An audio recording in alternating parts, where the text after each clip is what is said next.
Hello बच्चों, नमस्कार। मैं ओनिस सर आपके अपने चैनल सुपर मैथमेटिक्स में स्वागत करता हूं। आज हम लोग क्लास 12th मैथ का आव्यूह मैट्रिक्स स्टार्ट करने जा रहे हैं। मैट्रिक्स का अभी शुरू में तो बेसिक बताऊंगा, आगे चलने पे मैट्रिक्स के गुणन को हम शॉर्ट ट्रिक से भी सॉल्व करना सीखेंगे ताकि कंपटीशन एग्जामों में भी आपके लिए बेनिफिट रहे। तो सबसे पहले मैट्रिक्स को समझते हैं, आव्यूह को समझते हैं। और आव्यूह की भूमिकाओं के बारे में थोड़ा सा आप लोग पढ़ लेंगे अपने से खुद से, और थोड़ा सा हम इसको समझेंगे कि आव्यूह की मैट्रिक्स क्या होती है। जैसे देखिए हमारा क्या है, ये आव्यूह के सिंबल्स होते हैं। इसमें जैसे A11 लिखा होता है, A12 लिखा होता है, A13 लिखा होता है, A21, A22, A23, इस तरीके से A31, A32, A33। इनके बारे में समझते हैं। इसको बोलते हैं 3x3 मैट्रिक्स। 3x3 मैट्रिक्स मतलब इसमें 3 पंक्तियां और 3 स्तंभ है। इनको पंक्ति बोलते हैं। इसको हम क्या बोलते हैं? पंक्ति। और ये खड़ी लाइन को हम क्या बोलते हैं? इस वाली लाइन को हम बोलते हैं स्तंभ। अर्थात इसमें 3 पंक्ति, देखिए 1 2 3 स्तंभ है, 1 2 3 पंक्तियां हैं। अर्थात ये जो मैट्रिक्स है वो कितने का है? 3x3 मैट्रिक्स है। ठीक है। A11 का क्या मतलब हो गया? 1 का मतलब पहली पंक्ति पहला स्तंभ। A11 का मतलब हो गया पहली पंक्ति और पहले स्तंभ का अवयव। A23 कोई बोल दे तो इसका मतलब 2 मतलब दूसरी पंक्ति तीसरा स्तंभ। देखो जो आगे रहता है वो पंक्ति है, जो पीछे रहता है वो स्तंभ का सिंबल है।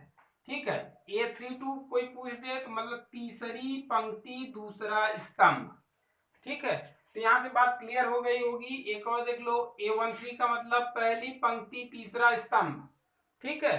तो यहां से आप समझ गए कि ये हमारा पंक्ति है भाई, और ये वाला हमारा क्या है? स्तंभ है। ठीक। तो इसे 3x3 आव्यूह बोलते हैं। अब आव्यूह की कुछ परिभाषाओं को हम समझ लेंगे और इसके कोट को निकालना भी समझ लेंगे। जैसे कोट अब यहाँ पे पूछ दिए इसमें कितने कोट हैं, तो देखिए 3x3 मैट्रिक्स है तो 3 त्रिका 9 एलिमेंट होंगे इसमें। ठीक है। अब देखते हैं इसमें हम कुछ इसके बारे में समझते हैं, कुछ इसकी परिभाषाओं को देखेंगे हम। जैसे स्तंभ आव्यूह किसे कहेंगे? स्तंभ आव्यूह परिभाषा स्टार्ट हो गया है, आप लोग थोड़ा थोड़ा लिखते चलेंगे। स्तंभ आव्यूह, स्तंभ आव्यूह क्या होता है? स्तंभ का मतलब जिसमें केवल एक स्तंभ हो, जिसमें केवल एक स्तंभ हो उसे हम बोलते हैं स्तंभ आव्यूह। देखो इसमें केवल एक स्तंभ है तो इसलिए हम बोलेंगे इसे स्तंभ आव्यूह। और इसका कोट पूछा जाए मतलब किस किस किस कोट का ये आव्यूह है, तो बोलेंगे 3x1 का। देखिए क्योंकि पंक्ति 1 2 3, पंक्ति कितनी है? 3, लेकिन स्तंभ कितने हैं? 1। तो 3x1 का है आव्यूह। ठीक है। तो इसको क्या बोलते हैं? स्तंभ आव्यूह। स्तंभ आव्यूह मतलब जिसमें केवल एक स्तंभ हो उसे हम स्तंभ आव्यूह बोलते हैं। पंक्ति आव्यूह, अब सिंपल से आप समझ गए होंगे कि पंक्ति आव्यूह क्या होता है। पंक्ति आव्यूह का मतलब हो जाता है जिसमें केवल एक पंक्ति हो। एकदम सही बात। जिसमें केवल एक पंक्ति हो उसे हम क्या बोलेंगे? पंक्ति आव्यूह बोलेंगे। देखो इसमें एक पंक्ति है लेकिन स्तंभ इसमें 3 है, तो इसका क्रम बताएंगे तो क्या बताएंगे? हम लिखेंगे 1x3। एक पंक्ति 3 स्तंभ है। ठीक है। तो जिसमें केवल एक पंक्ति हो पंक्ति आव्यूह कहलाता है। विकर्ण आव्यूह किसे कहते हैं? विकर्ण आव्यूह, विकर्ण आव्यूह क्या होता है? विकर्ण का मतलब हो गया बीच वाली लाइन। जैसे हमारी इस तरीके से कोई 3x3 का दिया था, 1 2 3 4 5 6 7 8 9, इस तरीके से दे दे तो इसको विकर्ण आव्यूह बोलते हैं। ये बीच वाली लाइन जो होती है हमारी क्या कहलाती है? विकर्ण आव्यूह कहलाती है। ठीक है। इसे मुख्य विकर्ण बोलते हैं। विकर्ण तो ये भी होता है लेकिन ये हमारा मुख्य विकर्ण कहलाता है। विकर्ण आव्यूह का मतलब जो बीच वाली लाइन होती है उसे हम विकर्ण आव्यूह बोलते हैं। विकर्ण आव्यूह में हमारा बीच वाली लाइन में तो रहेंगे, बाकी सब शून्य एलिमेंट रहेंगे। हमने बताने के लिए आप देखो विकर्ण आव्यूह कब होगा? जब हमारे विकर्ण आव्यूह में सिर्फ विकर्ण बीच वाली लाइन में कुछ हो, बाकी जितने एलिमेंट हो सबके सब एलिमेंट क्या हो? शून्य हो। तो इसे हम क्या बोलते हैं? विकर्ण आव्यूह। अब यही विकर्ण आव्यूह जैसे अब यहाँ पे सेम चीज हो जाए, एक ही चीज हो जाए, तो यहाँ पे हमारा देखिए अदिश आव्यूह क्या लाएगा? अदिश आव्यूह का मतलब जैसे यहाँ तीनों सेम हो जाए, जैसे 2 2 2 3 3 3 4 4 4, तो उसे हम क्या बोलेंगे? अदिश आव्यूह। क्या बोलते हैं? अदिश आव्यूह। ठीक है। अब यही चीज जब यहाँ सिर्फ एक एक एक हो जाए, यहाँ एक एक एक, ये सबसे इंपॉर्टेंट है, एक एक एक हो जाए तो आइडेंटिटी मैट्रिक्स कहलाता है तत्समक आव्यूह। तत्समक तत्समक आव्यूह या आइडेंटिटी मैट्रिक्स कहलाता है। ये बहुत इंपॉर्टेंट है, इसका यूज होगा क्वेश्चन में। तत्समक आव्यूह कब कहलाएगा? जब इसके विकर्ण आव्यूह 1 1 1 हो, बाकी शेष एलिमेंट 0 0 0 हो। अब शून्य आव्यूह की बात कर ले। शून्य आव्यूह का मतलब क्या? शून्य से समझ में आ गया कि जिसके सारी एलिमेंट क्या हो? शून्य हो, तो ये हमारे क्या कहलाते हैं? शून्य आव्यूह कहलाते हैं। अब कोई और छूटा तो नहीं? हाँ, वर्ग आव्यूह समझ लीजिए, एक छूट गया था। वर्ग आव्यूह, वर्ग का मतलब क्या हो गया कि जितने इसमें पंक्ति हो उतने ही इसमें स्तंभ हो, तो ये वर्ग आव्यूह कहलाता है। मतलब पंक्ति और स्तंभों की संख्या समान हो तो यह वर्ग आव्यूह कहलाएगा। जैसे देखो इसमें ये 3x3 का है तो ये वर्ग आव्यूह है। ठीक है, इसमें हमारा जैसे 1 2 3 4 लिखे तो ये 2x2 का है, तो ये अभी हमारा क्या है? वर्ग आव्यूह है। ठीक है, तो यहाँ से परिभाषा क्लियर हुई। अब हम लोग थोड़ा प्रश्नावली की तरफ चलते हैं। प्रश्नावली में क्वेश्चन नंबर 3, प्रश्नावली 3.1 हम लोग देखते हैं। एक्सरसाइज प्रश्नावली 3.1। फर्स्ट क्वेश्चन इसमें क्या है कि a इज इक्वल टू दिया है हमारे पास 2 5 19 माइनस 7 35 माइनस 2 5 बटा के 2 12 रूट में 3 1 माइनस 5 17।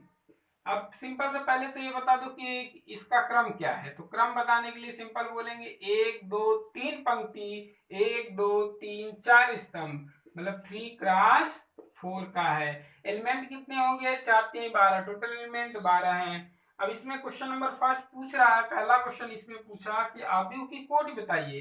तो आव्यूह की कोटि ऑलरेडी आप लोगों ने बता दिया 3x4 है। आव्यूह की कोटि कितनी है? आव्यूह की कोटि कितनी है? 3x4। क्वेश्चन नंबर 2 इसमें पूछा हमारा क्या? क्वेश्चन नंबर 2 पूछा अवयवों की संख्या बताइए। अवयवों की संख्या, अभी अवयवों की संख्या आप लोगों ने सीधा बताया, इसको गुणा कर दिया 4 के 12।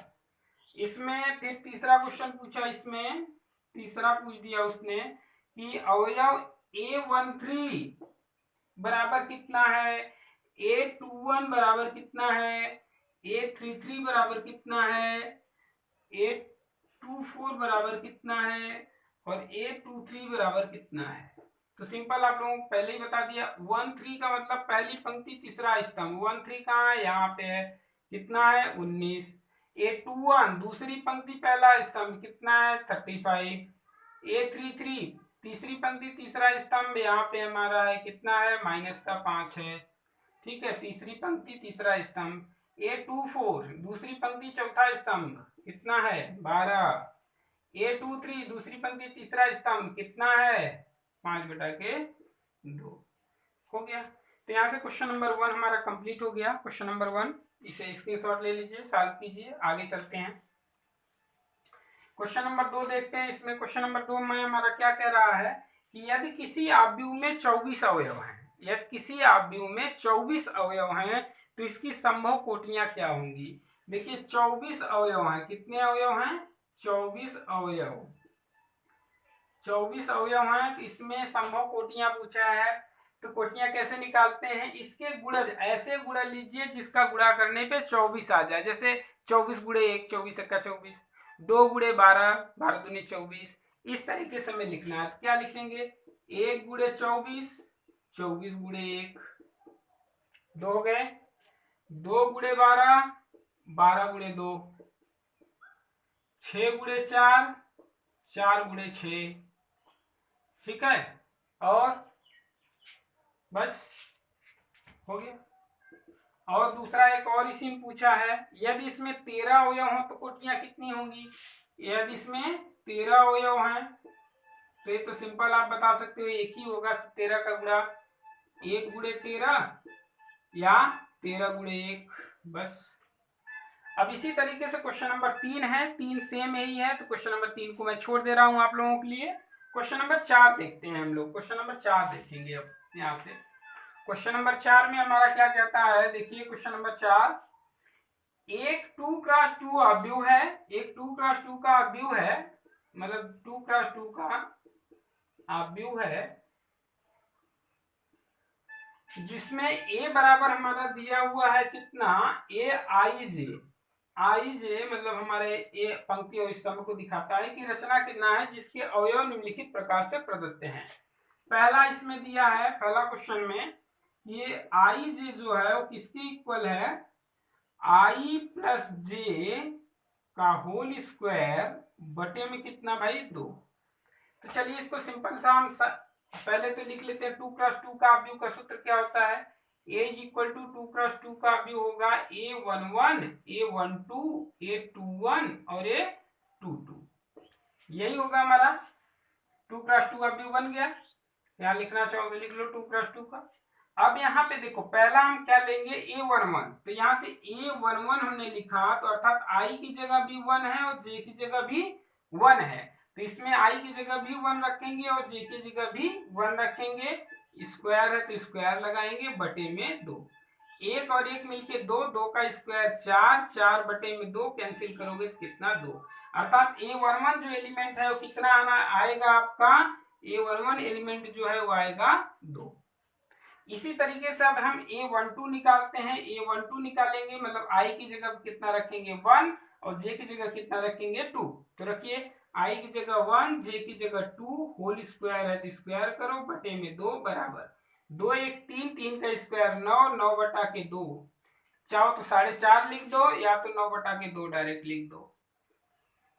अब तीसरा एलिमेंट a22 लिखना है। a22 का मतलब हो गया i की जगह भी 2 और j की जगह भी 2, तो i की जगह 2 रखेंगे प्लस j की जगह भी 2 रखेंगे, होल स्क्वायर स्क्वायर करेंगे बटे में 2, तो 2 2 4, 4 का स्क्वायर 16, 16 बटा 2 करेंगे तो हमारा कितना आ जाएगा भाई 8। यहाँ से तीसरा एलिमेंट हमारा कितना आ गया 8, और चौथा एलिमेंट हमारा निकालना है a23, तो a23 नहीं a22 है, a22 तो हमने पहले ही निकाल दिया, a21 होना चाहिए था, यहाँ a21 नहीं निकाला। चलिए फिर से a21 निकाल लेते हैं, a22 यहाँ निकल गया है।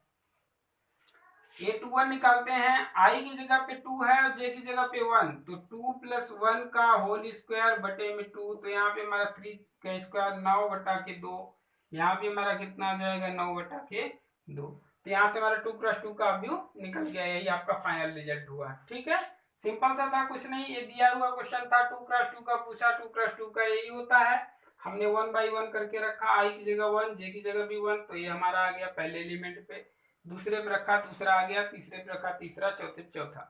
तो इसी तरीके से एक क्वेश्चन और इसका देख लेते हैं, दूसरा क्वेश्चन, इसको स्क्रीनशॉट लेके सॉल्व कर लीजिए आप लोग।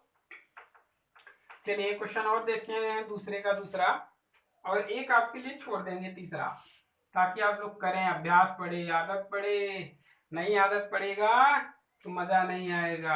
आदत डालिए, आई जे इज इक्वल टू हमारा कितना है आई बटा के जे, सेम वही कहानी, a बराबर हमें लिखना है a11 a12 a21 a22, simple 2x2 का अवयव है, क्या करेंगे a11 लिखेंगे, i की जगह भी 1 j की जगह भी 1, तो i 1 by 1 is equal to 1, तो यहाँ से हमारा a इज इक्वल टू क्या आ रहा है मैट्रिक्स में 1 आ गया।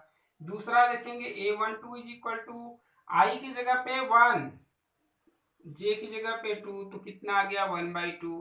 तीसरा देखेंगे a21 i की जगह पे 2 j की जगह पे 1, तो कितना आ गया 2 आ गया।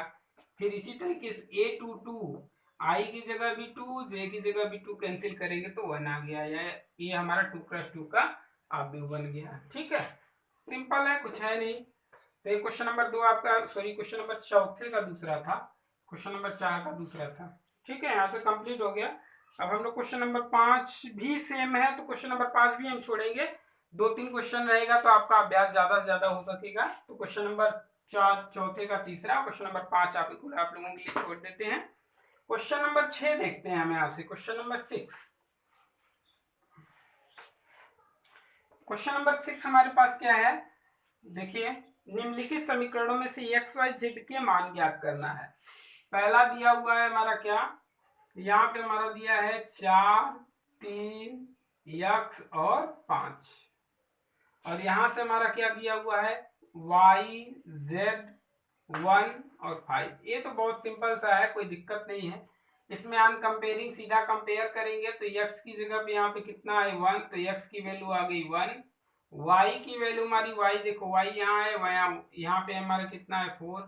z is equal to z की जगह पे यहाँ पे कितना है 3। तो यहाँ से आई जे के का मान एक्स वाई जेड का मान मिल गया हमें। क्वेश्चन नंबर दूसरा इसका देखते हैं।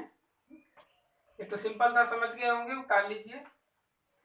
क्वेश्चन नंबर 6 का दूसरा देखते हैं। क्वेश्चन नंबर 6 का दूसरा क्या कहता है, x plus Y 5 plus Z 2xy बराबर 6, 2, 5, 8। इसी तरीके से आप लोग हमारे साथ जुड़े रहें और 1 बाय 1 करके हम लोग धीरे धीरे करके जल्द से जल्द 2 महीने 2.5 महीने के अंदर आप लोगों का कोर्स कंप्लीट कर लेंगे। चलिए शुरू करते हैं। अब यहाँ से देखिए x प्लस वाई बराबर कितना है, हमारे पास 6 है, तो लिख लीजिए x प्लस वाई बराबर हमारे पास कितना 6 लिख लिए। इक्वेशन नंबर देना चाहो तो 1 दे लो। यहाँ देखो 5 प्लस जेड बराबर 5 है, यहाँ लिख लो 5 plus Z is equal to 5। तो यहाँ से ठीक है, तो यहाँ 5 में से 5 गया, हमारे पास कितना आ गया z इज इक्वल टू 0 आ गया। अब यहाँ से हम एक्स वाई की वैल्यू, एक्स वाई बराबर हमारे पास कितना है, एक्स वाई बराबर हमारे पास 8 है, तो यहाँ लिखेंगे X Y is equal to 8। यहाँ से आप उठा के मान यहाँ रख सकते हो, चाहे से यहाँ से निकाल के यहाँ मान रख सकते हो। तो एक्स बराबर हमने लिखा 8 बटा के वाई समीकरण नंबर 1 से। समीकरण 1 में हम ये मान रख देते हैं, तो 1 में मान रखोगे तो आपका क्या आ जाएगा, यहाँ हम सॉल्व कर लेते हैं इस तरफ। तो एक्स की वैल्यू हमने रखी 8 बटा के वाई प्लस वाई बराबर 6। क्रॉस मल्टीप्लिकेशन करेंगे तो यहाँ पे हमारा समीकरण बन जाएगा द्विघात समीकरण के रूप का, Y square minus 6y plus 8 बराबर 0। 8 का ऐसा खंड करो कि 6 आ जाए, 4 दूनी के 8, 4 2 6। तो यहाँ से Y square minus 4y minus 2y plus 8 बराबर 0। इन दोनों में क्या कॉमन है, y कॉमन है, y कॉमन लिया तो y माइनस 4 आ गया, यहाँ से माइनस 2 कॉमन लिया तो y माइनस 4 आ गया। यहाँ से एक वैल्यू हमारी निकल के आ गई y बराबर 4 और एक वैल्यू निकल के आ गई y बराबर 2। अब ये दोनों मान यहाँ ले आके रखते हैं तो x की वैल्यू निकलेगी x बराबर 8 बटा के, यदि y का मान हम 4 रखते हैं तो ये x का मान 2 मिलेगा, और यदि y का मान हम 2 रखते हैं तो x बराबर 4 मिलेगा। यहाँ से आप x के 2 वैल्यू लिख सकते हो, y के भी 2 वैल्यू लिख सकते हो। x का अगर 2 रख रहे हो तो y के 4 लिखेंगे, x बराबर 2, y बराबर 4, z बराबर 0, और एक हो जाएगा x बराबर 4, y बराबर 2, z बराबर 0।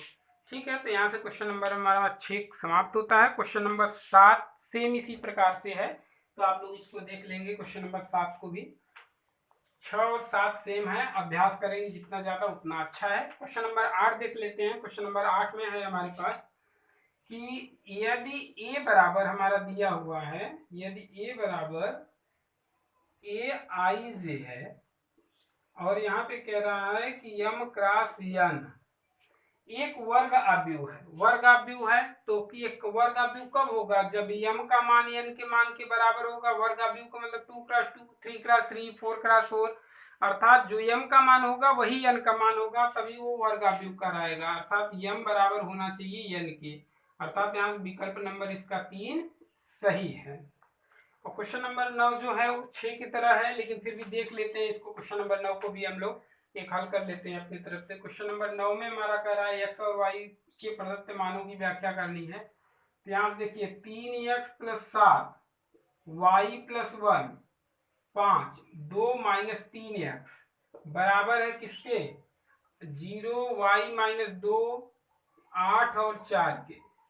यहाँ से देखिए x 2 जगह दिया है, 2 जगह देने का मतलब इसके बराबर ये होगा और इसके बराबर ये होगा, लेकिन जो मान आना चाहिए x का वो दोनों जगह सेम आना चाहिए, तभी तो ये सही होगा, नहीं तो ये हमारा सही नहीं होगा। तो यहाँ से मान देखते हैं 3x प्लस 7 बराबर 0, तो 3x बराबर माइनस 7, तो x बराबर कितना आ गया माइनस 7 बटा के 3।